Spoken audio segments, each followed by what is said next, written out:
It's not every day that I see an explanation for the beginning of the universe.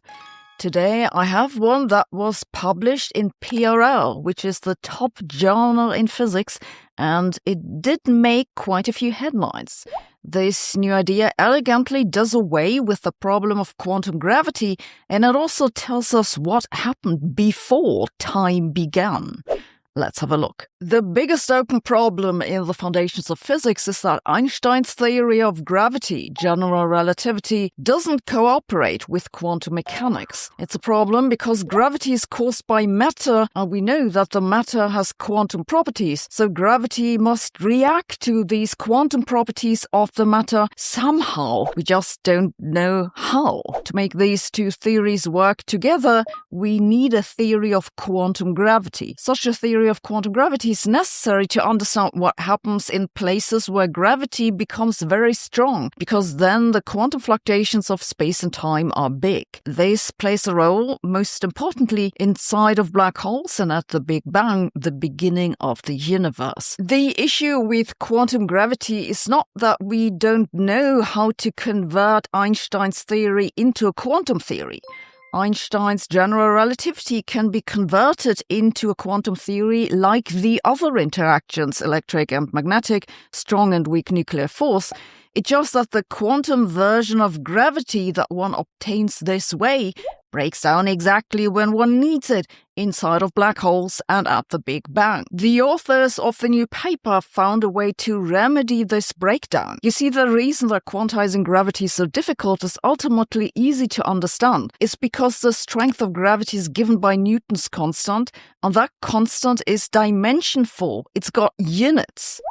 The strength of the electromagnetic interaction, on the other hand, is given by alpha, which is approximately 1/137, and that one doesn't have units. It's similar for the nuclear forces. To make quantum gravity work out, one would need the strength of gravity to be dimensionless too. And there is a version of gravity which has this property. It's called quadratic gravity because the action is quadratic in the curvature. And then the coupling constant has no units. Don't worry if you don't know what this means. The relevant point is that this quadratic gravity does have a neat quantum version. It just isn't compatible with our observations. Then again, this isn't necessarily a problem. It could be that in the cases that we observe gravity, we have Einstein's normal gravity, and then at high energies and strong curvature, it goes over into quadratic gravity, which resolves the problem with quantizing it. Then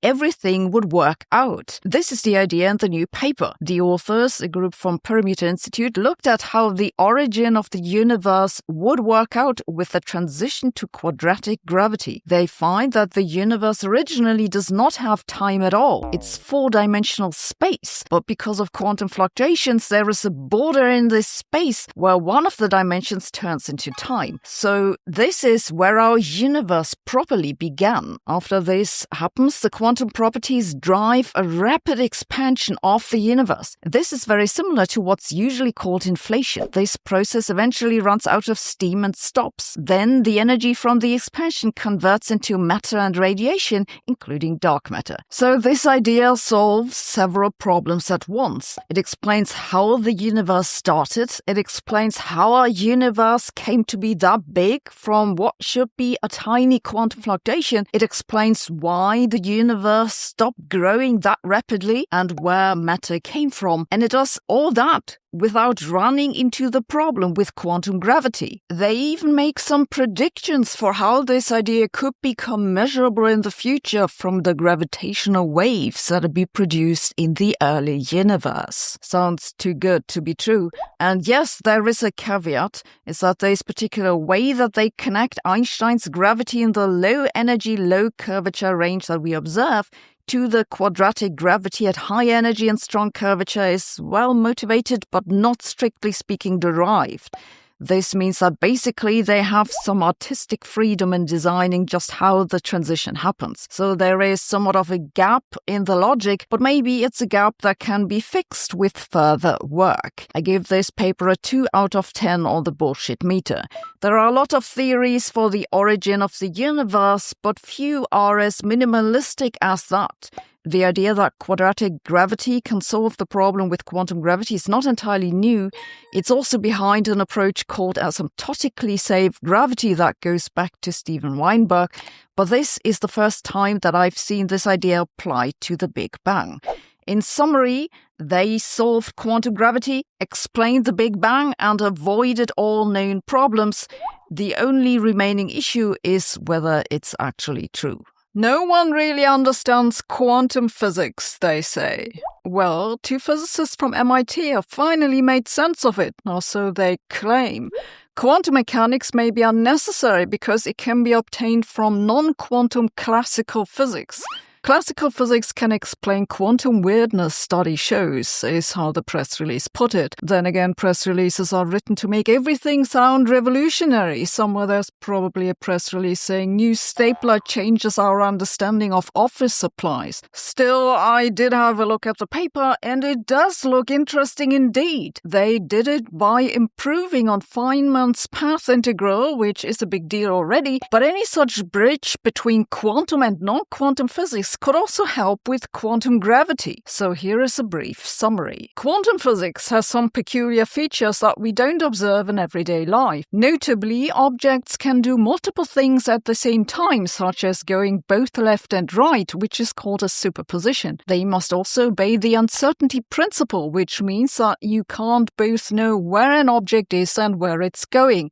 This is also true for my hair in humid weather. But what I think is by far the weirdest part of quantum physics is that the act of observation changes what a quantum object does faster than light. Feynman had a clever idea for how to make quantum physics more intuitive, which was by using path integrals. For a path integral, you deal with point-like particles that have a definite position and velocity or momentum, respectively. The price you have to pay for this is that these particles don't move like we're used to objects moving. When we say throw a ball, then the ball takes one particular path that's determined by its initial position and velocity. In the Feynman path integral, the particles can take any path. For each path, one calculates a complex number called a phase, and then one sums up all the phases. From this, one gets the probability of observing the particle in any one particular place. Okay, I admit that this doesn't sound any more understandable than just saying, here's the wave function and here is the Schrödinger equation, now deal with it. But Feynman integrals have the advantage of starting with particles that have position and momentum. The authors of the new paper now say, actually, we can make the path integral even less quantum and still get the same result. They say we don't need all possible paths. We can take only the standard non-quantum paths. All we need to do is assign each path a probability. Then we add all the paths together in a different way than Feynman did it to get the right result. So we still have multiple paths, but this is because we have a probability for each path and don't know exactly where the particle goes, and the particles on each path behave in a non-quantum way. In the paper, they work through some famous examples: the double-slit experiment, atomic energy spectra, even Bell's inequality. It all works out. If this was true, this would be a big deal. Not just because it would mean that quantum physics is an unnecessary complication, which would be awkward because we'd have spent a century arguing over nothing, but also on a practical level because it would hugely simplify the calculation of path integrals. I'd go so far as to say this would be the biggest advancement in quantum physics in decades. This is a peer-reviewed paper in a decent journal. The problem is, I think their maths is just wrong. This procedure only happens to work in the examples that they look at because they basically put in the solution by hand. I'm afraid I have to give this paper a 10 out of 10 on the bullshit meter.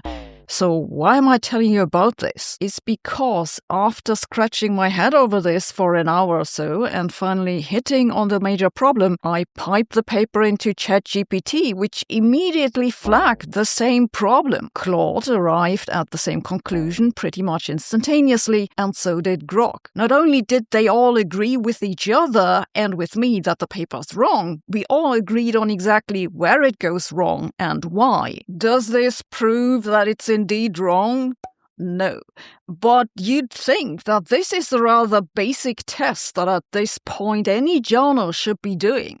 Also, in all honesty, it makes me question my own relevance. I mean, I read the paper because it's closely related to my own research, and still Claude, Grok, and ChatGPT figured out in seconds what took me an hour. They still suck at writing, though, which is why I've decided to write another book before it's too late. I'll tell you more about this some other time. My message for today is that it's easier to get rid of quantum physicists than of quantum physics. The biggest open problem in the foundations of physics is how to make Einstein's theories of space and time compatible with quantum theory. Physicists have tried to make this work since the 1930s, unsuccessfully. This week, though, we have a serious contender that's based on a remarkably simple idea. Maybe space is not actually three-dimensional. Maybe deep down it's just one-dimensional. It's not as crazy as it sounds, and I find this idea intriguing because it's not the first time this conclusion has popped up. And maybe the maths is trying to tell us something. Physicists have been trying to turn gravity into a quantum theory many times, but the standard mathematical techniques don't work on gravity. You just end up with infinities in the calculations. This is why they've come up with new mathematical frameworks such as string theory, loop quantum gravity, causal dynamical triangulations, or asymptotically safe gravity. The curious thing is that in most of these approaches, you either use one-dimensional objects like strings or loops directly, or you find that at very short distances, the space effectively behaves as if it was one-dimensional. You can find out by looking at how perturbation, think of a sound wave, spreads out. In 3 dimensions, the waves spread out with the surface of a sphere. In 2 dimensions with the circumference of a circle, and in 1 dimension they have nothing to spread out in. If you calculate the number of dimensions in space-time this way, then the dimensions are not necessarily integers. Space-time could have a fractal character. There is a real-world example of this. If you look at the propagation in porous media such as foam or sponges and grainy materials, these can be described by fractional dimensions, and they often also have a fractal-like structure. Okay, but I didn't want to talk about sponges. I meant to talk about quantum gravity. You see, the idea that space becomes one-dimensional at short distances is a big deal because then the problem with the infinities goes away. The idea is not entirely new, but previously it ran into a rather serious problem, which is that if you build a theory of quantum gravity this way, then you get probabilities larger than 1. And what's that? Yes, exactly. It isn't anything, doesn't exist. Mathematical nonsense. In the new paper now, the authors claim that they've solved the problem. In technical terms, the property that you need for quantum probabilities to make sense is called unitarity, and that's what they say they can get now. Okay, this is all very neat, but how will you test it? Well, their major prediction is that actually you basically can't test it. It's totally out of reach of possible experimental tests. This is why I have to give the paper an 8 out of 10 on the bullshit meter. So why am I telling you about this? It's because this highlights a problem in the foundations of physics, and one that I'm personally conflicted about. The issue is, it might well be that whatever is the correct theory for quantum gravity will never be testable. And if that is so, then is it even still science? Or will we just end up with a set of mathematically possible answers and we'll end up fighting which one is the most appealing on philosophical and aesthetic grounds. Now, let me be clear that I think there are other problems besides quantum gravity in the foundations of physics that we can solve with the existing mathematics and that we can experimentally test. Notably, that's the question of what dark matter is or what else explains the observations and the measurement problem in quantum physics. When it comes to quantum gravity, I'm not so sure. The problem is that whenever you follow the maths, the observable effects are tiny, like 40 orders of magnitude beyond our current technological ability. And maybe that isn't a technological gap that we can ever close. This is also ultimately the reason why string theory doesn't die, because it makes sense mathematically, but as a theory of quantum gravity, it's untestable and will remain untestable for the next 1,000 years, if not forever. So where does this leave us? Well, this is the reason why I stopped working on quantum gravity as a year V completion, because the only potentially testable predictions that I've seen coming out of it are either in the low energy range, where you can't really distinguish different theories, or they rest on some bizarre extra assumptions that no one actually believes to be true, unless a journalist asks. But to come back to the idea that space might be merely one-dimensional at short distances, that still seems to me like one of the most appealing ideas mathematically as well as aesthetically. And since it isn't widely known, I thought you should know about it. In summary, after a century of mathematics, the answer may be spaghetti. Thanks for watching. See you tomorrow.